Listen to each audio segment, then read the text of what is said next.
Well, here we are in a nice fall day in Texas at BRS here on October 26th. And we're starting to get some chilly nights and cool evenings. And you can probably tell by my voice, I come down with a cold because I was not smart enough to put a jacket on a couple hours on the tractor. Back on the Powermatic. And I made a recent video that I had bought this along with that big huge saw and the Wells Index for resale. I had to sleep on this thing after I freed up the column, which just a little bit of the old cheap Harbor, and Harbor Freight. It's Dollar General. It works just like WD-40, if not better. I'm not advertising for them. Y'all see me use this all the time. It's now $3.99 a can instead of $2, but needless to say, this thing has turned out unique. Previously, I had it always let down onto that collar. The bed does 360, and the thing is balanced. I mean, when I turn the bed around all the way around, it's not bolted down, no bobble. I tried to push it, and it's rear, just a little pressure. Nope, it ain't moving. So it doesn't matter. That sure gives a nice advantage because I took the chuck off, and with it on there, the half inch, I get 32 inches from the base when this thing is all the way out of the way to the bottom of the chuck. So we got another 2.5 inches on the half inch, and then I can put the 4 inch. Both of these are Morse Taper 3. The chuck setting over here on the Dayton little short stubby drill press platform, but both Morse 3. One's a 19 millimeter 3/4 and the other's a half inch 14 millimeter. So it's going to be real universal.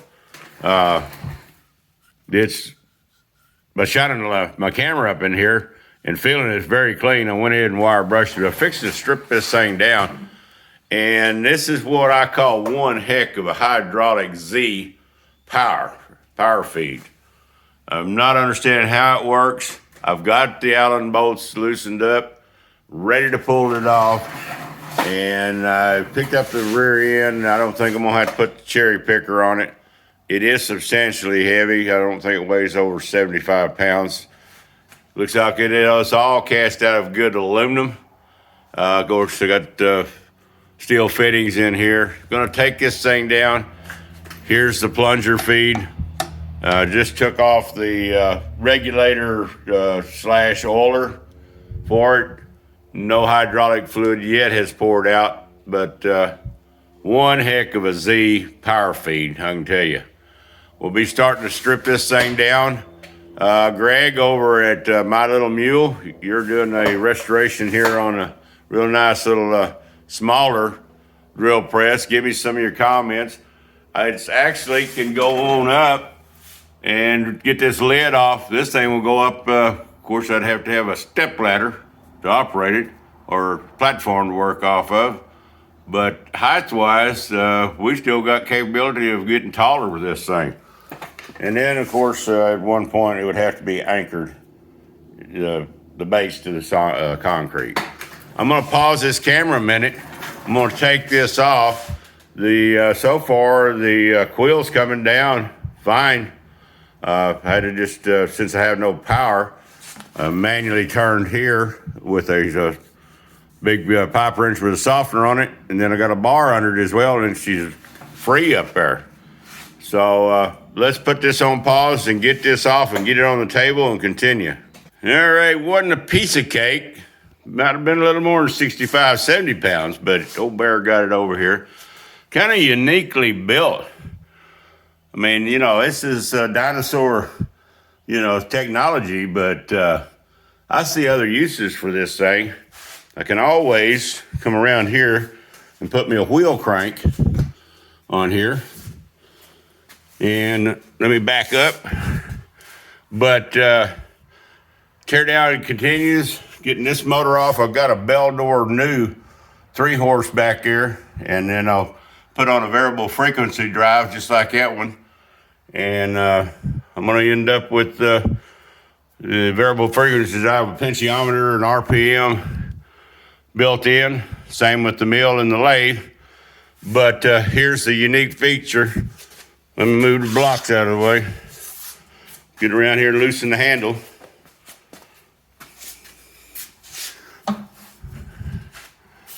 All right, sorry I'm one-handed here. Bingo. Let's get rid of the blocks.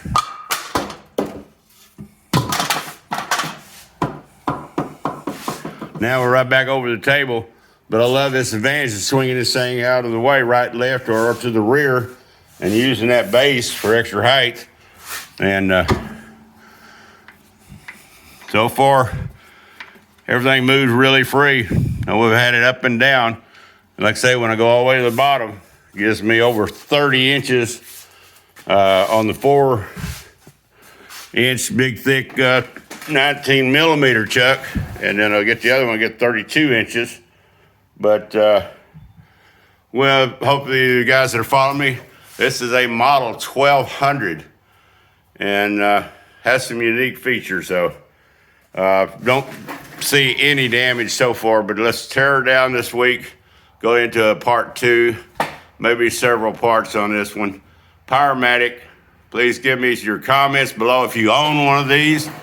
And the speed's up to, the highest RPM, of course, goes on up there to 2,000 RPM. And range low down at the 300. Yeah, 300 is the slowest speed I see, but with the pinchiometer and the power DFR on this thing, I can do any kind of control. I'm gonna keep this. I mic'd the shaft yesterday. Is 10 millimeters smaller here than it is on the wrong foo setting in the back. And I thought, well, you know what? I'll take that head and put on this one. But now I got the use of 2. I always hated to retram by moving that head up and down on a column mill. Love it to death. And it don't take that long, but it's kind of aggravating. And when I put my 3-axis Wilton on that thing back there, I have some issues of clearance. So got to end up with some more short jobber drills. All right, here is the Z Power. I don't know, Randy Richards, you was around them ships all your life down there in the belly of them tool rooms. I bet you have seen one of these, and if you would, and you're watching this video, you send me some comments, and if you've operated one of these, I don't know, I'm going to be chasing serial numbers and trying to get manuals and PDF files to see what it takes to get this thing working, and be nice not to have to turn the quill up and down by hand. And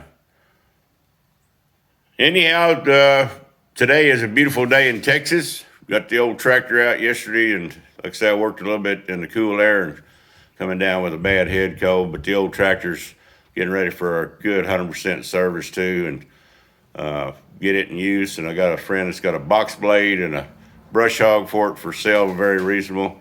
So it's gonna make a nice tractor here around the place. Don't have a farm, I have 1 acre, but it's already come in so useful. And anybody would please want to get on the sticker board, get it in my about on the email, and send me your address, and I'll send you stickers from Bear's Rod Shop, and would love to have you on there. And upcoming November 5th Memorial, we'll be videoing that for Sammy. And I think y'all will really enjoy, we got over right now 175 scheduled to come for her memorial. So Sammy says, get her done and keep them creators happy, and keep, making sure everybody gets a safe holiday wishes from Bear's Rod Shop. And for October the 26th, though, it's all about the big old Powermatic. I don't know anything else that somebody would need. I have serial numbers here that I can send, but maybe Keith Rucker has torn into one of these, or Brian over at BC Block 02. Brian, if you own one of these, let me know as much as you can about these Powermatics. Sure appreciate you guys, and please hit that subscribe and like button on the way out. Bears Rod Shop, we're out of here for October 22nd. 6, excuse me.